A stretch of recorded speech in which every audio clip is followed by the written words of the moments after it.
PDIP kritik SBY karena cairkan bansos sebesar 22 triliun. Sementara kader PDIP sendiri maling dana bansos. Wah, memalukan. Gelora.co, Partai Demokrat menanggapi kritik yang dilayangkan Sekjen PDIP Hasto Kristianto pada SBY soal pencairan bansos sebesar 22 triliun jelang pemilu 2009 lalu. Partai Demokrat juga menyayangkan pernyataan Sekjen PDI Perjuangan Hasto Kristianto atas kebijakan Presiden Susilo Bambang Yudhoyono ini. SBY membelanjakan APBN sebesar 22 triliun untuk bantuan sosial atau bansos menjelang pemilu 2009. Kepala Badan Komunikasi Strategis DPP Partai Demokrat, Herzaki Mahendra Putra mengatakan bahwa tudingan Hasto terhadap SBY dan pemerintahannya kala itu menyiratkan dirinya tidak pro terhadap rakyat miskin. Herzaki bahkan menyindir jika Hasto tak rela uang negara untuk dimakan rakyat. Apakah lebih setuju uangnya dikorupsi seperti yang dilakukan oleh sesama kader PDI Perjuangan, Juliari Batubara? Kalau Hasto tidak setuju dengan bansos digelontorkan di era Bapak SBY, berarti Hasto anti membantu rakyat miskin. Apa Hasto setujunya maling bansos seperti teman satu partainya, Juliari Batubara? Jadi, Mensos malah garung bansos untuk rakyat kecil di tengah pandemi, kata Herzaki pada Senin malam 1 November. Menurutnya, jika uang 22 triliun digelontorkan untuk memberi makan masyarakat, maka hal itu jauh lebih baik dibandingkan dengan menggelontorkan uang negara sebesar 27 triliun untuk pembangunan kereta cepat yang dinilai hanya menguntungkan segelintir elit. Dikatakannya, Presiden SBY saat menjalankan pemerintahannya memiliki fokus terhadap kemiskinan, sehingga menggelontorkan puluhan triliun untuk bansos maupun program lainnya yang bertujuan untuk mengentas kemiskinan. Membantu rakyat susah sampai 8 juta keluar dari garis kemiskinan. Beda jauh dibandingkan era sekarang.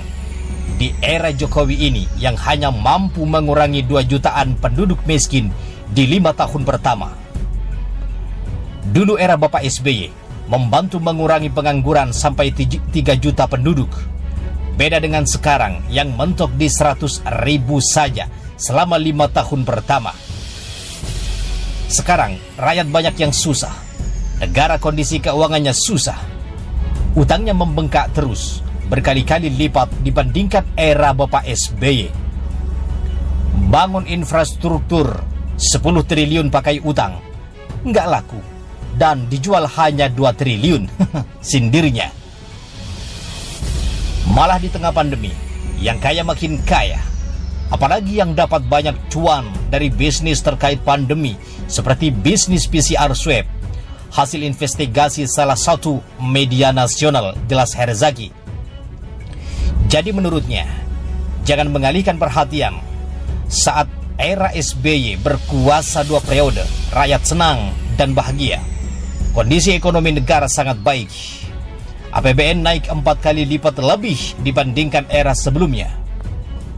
Kemudian di sisi lain, bagi Herzaki, tudingan Hasto bahwa SBY menggunakan bansos untuk pemilu 2009 sangatlah serius dan harus dipertanggungjawabkan.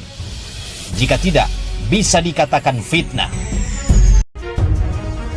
Mau bolak-balik pencitraan, rakyat tetap tidak percaya. Bahkan Jokowi tidak lagi dibutuhkan.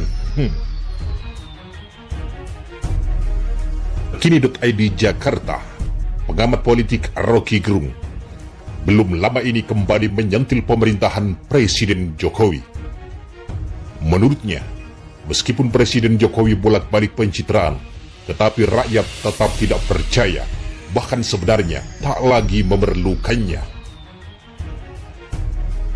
Bagi sang akademisi, rakyat tak lagi butuh Presiden Jokowi karena dianggap telah gagal mengatasi pandemi.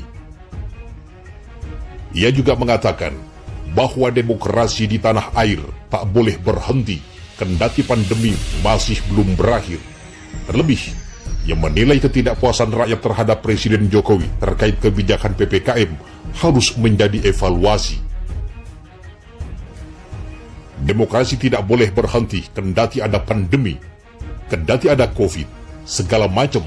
Kan ini cuma soal kita mau mengevaluasi ketidakpuasan terhadap PPKM biasa saja, papar Rocky Gerung, sebagaimana dikutip terkini.id dari kanal YouTube Refli Harun via kabar besuki pada Kamis 28 Oktober 2021. Ia pun menyebut bahwa masalah Indonesia dalam mengatasi pandemi adalah tidak adanya sosok yang benar-benar bisa diandalkan untuk memberikan arahan dalam penanganan pandemi secara nasional. Menurutnya, rakyat menganggap hal tersebut menjadi alasan kuat bahwa endgame harus segera direalisasikan. Problemnya, kita tidak lagi melihat ada semacam dirijen istana yang mengatur soal pandemi ini. Karena itu, orang menganggap, ya kalau nggak ada dirijen, ya endgame aja, kata Rocky Gerung. Rocky Gerung juga menilai bahwasanya rakyat sudah tak lagi percaya dengan segala bentuk pencitraan yang dilakukan oleh Presiden Jokowi. Kendati demikian, ia menjelaskan bahwa bukan berarti rakyat dendam terhadap kekuasaan, melainkan hanya tak lagi membutuhkan kekuasaan itu sendiri yang mana menyangkut besar Presiden Jokowi. Logikanya sama kan? Presiden bolak-balik bikin pencitraan, tetap orang gak percaya. Jadi, rakyat tidak dendam pada kekuasaan. Mereka sekedar tidak memerlukan lagi kekuasaan, kata Rocky Gerung. Jadi, barang yang udah gak diperlukan, mau diapa-apain, ya udah. Gak ada soal kan? Tinggal diproses gimana endgame itu dihasilkan. Sebagai informasi, beberapa waktu lalu Rocky Gerung juga mengusulkan pembentukan demisioner apabila Presiden Jokowi harus dilengsirkan sebelum pemilu 2024 karena sudah tak lagi dibutuhkan oleh rakyat. Ia menyebutkan bahwa hal tersebut bertujuan agar virus kekuasaan dilemahkan sehingga tak menyebar kemana-mana. Saya kemarin usulkan bikin aja demisioner. Jadi, karena Presiden tidak diperlukan lagi tetapi belum masuk di dalam tahap elektoral, maka virusnya kekuasaan dilemahkan. Gitu kira-kira nih, supaya dia nggak kemana-mana tuh.